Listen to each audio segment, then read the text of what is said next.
consideration of whether there's enough left over for others.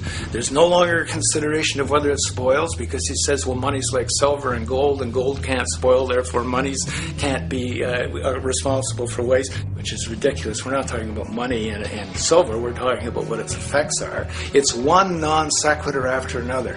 Just the most startling logical legerdemain that he gets away with here. But it fits the interests of capital owners. Then Adam Smith comes along, and what he adds is the religion to this. Locke started with God, made it all this way. This is God's right. And now we get also with Smith coming along, he says it's not only God's, I mean, he's not saying this, but this is what's happening philosophically, in principle. He's saying it's not only a question of private property, that's all now presupposed, is given. And that there's money investors that buy labor, given. That there's no limit to how much they can buy of other men's labor, how much they can accumulate, how much inequality, that's all given now. And so he comes along, and what his big idea is, and again, it's just introduced in parentheses, en passant. You know, when people put out the goods for sale and others, you know, the supply, and other people buy them with the demand and so forth, how do we have supply equaling demand or demand equaling supply? How can they come into equilibrium? And that is one of the central notions of economics, is how do they come into equilibrium? And he says it's the invisible hand of the market that brings them into equilibrium. So now we have God as actually immanent. He just didn't give the rights to property and how, all its wherewithal and its natural rights of doing all that Locke said. Now we have the system itself as God. In fact, Smith says, when he talks, and you'll never find this quoted, you'll have to read the whole of the Inquiry into the Wealth of Nations. He says, the scantiness of subsistence sets limits to the reproduction of the poor, and that nature can deal with this in no other way than elimination of their children. So he anticipated evolutionary theory in the worst sense. This is well before Darwin. And so he called them the race of laborers. So you can see there was inherent racism built in here. There was an inherent acceptance, life blindness to kill innumerable children. And he thought, well, that's the invisible hand making supply meet demand and demand meet supply. So see how wise God is. So you can see a lot of the really virulent, life-destructive, eco-genocidal things that are going on now have, in a way, a thought gene back in Smith too. When we reflect on the original concept of the so-called free market capitalist system, as initiated by early economic philosophers such as Adam Smith, we see that the original intent of a market was based around real, tangible, life-supporting goods for trade. Adam Smith never fathomed that the most profitable economic sector on the planet would eventually be in the arena of financial trading or so-called investment, where money itself is simply gained by the movement of other money in an arbitrary game which holds zero productive merit to society. Yet, regardless of Smith's intent, the door for such seemingly anomalous advents was left wide open by one fundamental tenet of this theory. Money is treated as a commodity in and of itself. Today, in every economy of the world, regardless of the social system they claim, money is pursued for the sake of money and nothing else. The underlying idea, which was mysteriously qualified by Adam Smith with his religious declaration of the invisible hand, is that the narrow, self-interested pursuit of this fictional commodity will somehow magically manifest human and social well-being and progress. The reality is that the monetary incentive interest, or what some have termed the money sequence of value, has now completely decoupled from the foundational life interest, which could be termed the life sequence of value. What has happened is that there's a complete confusion in economic doctrine between those two sequences. They think that the money sequence of value delivers the life sequence of value, and that's why they say if more goods are sold, if GDPs rise and so forth, therefore there'll be more well-being, enhanced well-being. We take the GDP to be basically our indicator of social health. Well, there you see the confusion. It's talking about money sequences of value, that is all the receipts, all the revenues that are derived from selling goods, and they're confusing that with life reproduction, so that you have built right into this thing from the beginning is a complete conflation of the money and life sequences of value. So we're dealing with a kind of structured delusion that becomes more and more deadly as the money sequence decouples from producing anything at all. So it's a system disorder, and the system disorder seems to be fatal.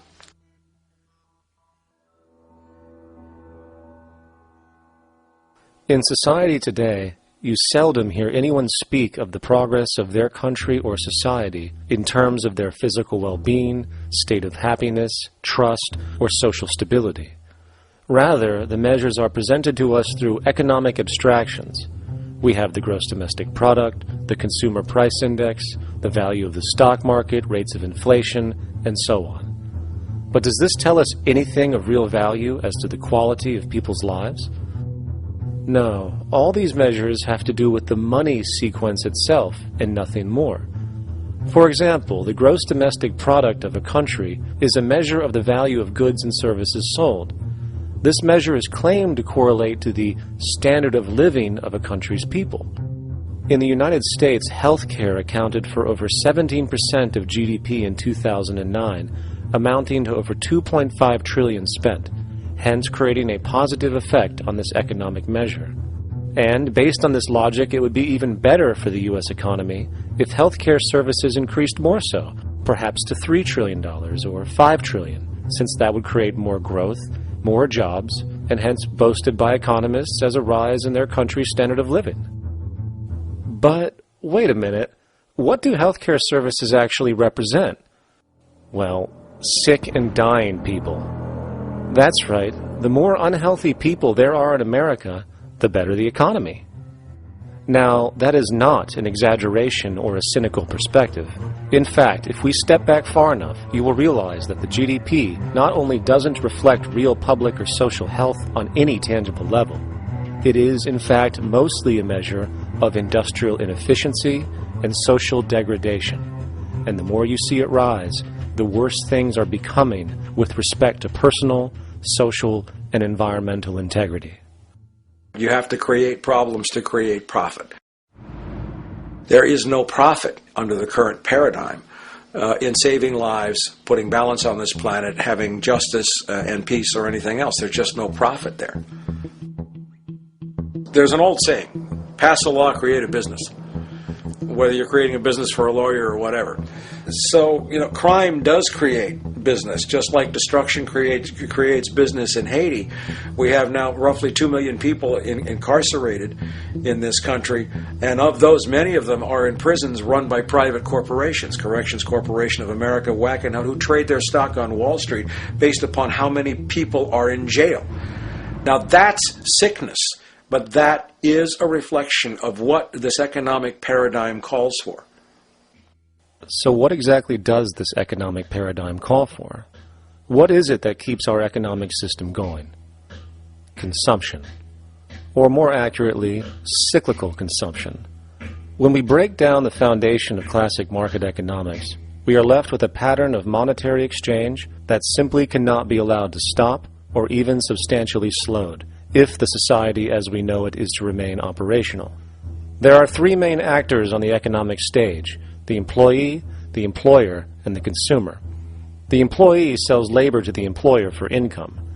The employer sells its production services and hence goods to the consumer for income. And the consumer, of course, is simply another role of the employer and employee, spending back into the system to enable the cyclical consumption to continue. In other words, the global market system is based on the assumption that there will always be enough product demand in society to move enough money around at a rate which can keep the consumption process going. And the faster the rate of consumption, the more so-called economic growth is assumed, and so the machine goes. But hold on, I thought an economy was meant to, I don't know, economize? Doesn't the very term have to do with preservation and efficiency and a reduction of waste? So how does our system, which demands consumption and the more the better, efficiently preserve or economize at all? Well, it doesn't. The intent of the market system is, in fact, the exact opposite of what a real economy is supposed to do, which is efficiently and conservatively orient the materials for production and distribution of life-supporting goods. We live on a finite planet with finite resources, where, for example, the oil we utilize took millions of years to develop, or the minerals we use took billions of years to develop. So, having a system that deliberately promotes the acceleration of consumption for the sake of so-called economic growth is pure ecocidal insanity. Absence of waste, that's what efficiency is. Absence of waste. This system is more wasteful than all the other existing systems in the history of the planet. Every level of life organization and life system is in a state of crisis and challenge and decay or collapse. No peer-reviewed journal in the last 30 years will tell you anything different. That is that every life system is in decline, as well as social programs, as well as our water access. Try to name any means of life that isn't threatened and in danger. You can't. There really isn't one, and that's very, very despairing. But we haven't even figured out the causal mechanism. We don't want to face the causal mechanism. We just want to go on, that's what insanity is, where you keep doing the same thing over and over again, though it clearly doesn't work.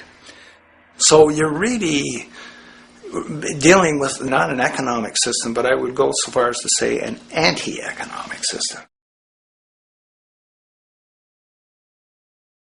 There's an old saying that the competitive market model seeks to create the best possible goods at the lowest possible prices. This statement is essentially the incentive concept which justifies market competition based on the assumption that the result is the production of higher quality goods. If I was going to build myself a table from scratch, I would naturally build it out of the best, most durable materials possible, right? With the intent for it to last as long as possible. Why would I want to make something poor, knowing I would have to eventually do it again and expend more materials and more energy?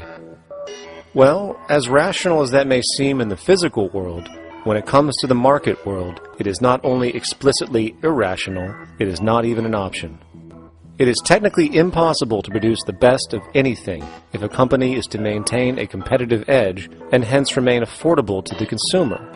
Literally everything created and set for sale in the global economy is immediately inferior the moment it is produced, for it is a mathematical impossibility to make the most scientifically advanced, efficient, and strategically sustainable products. This is due to the fact that the market system requires that cost efficiency, or the need to reduce expenses, exist at every stage of production, from the cost of labor to the cost of materials and packaging, and so on. This competitive strategy, of course, is to make sure the public buys their goods rather than from a competing producer, which is doing the exact same thing to also make their goods both competitive and affordable. This immutably wasteful consequence of the system could be termed intrinsic obsolescence. However, this is only one part of a larger problem. A fundamental governing principle of market economics, one that you will not find in any textbook, by the way, is the following. Nothing produced can be allowed to maintain a lifespan longer than what can be endured in order to continue cyclical consumption. In other words, it is critical that stuff break down, fail, and expire within a certain amount of time. This is termed planned obsolescence. Planned obsolescence is the backbone of the underlying market strategy of every goods-producing corporation in existence. While very few, of course, would admit to such a strategy outright, what they do is mask it within the intrinsic obsolescence phenomenon just discussed, while often ignoring or even suppressing new advents in technology which might create a more sustainable, durable good. So, if it wasn't wasteful enough that the system inherently cannot allow the most durable and efficient goods to be produced, planned obsolescence deliberately recognizes that the longer any good is in operation, the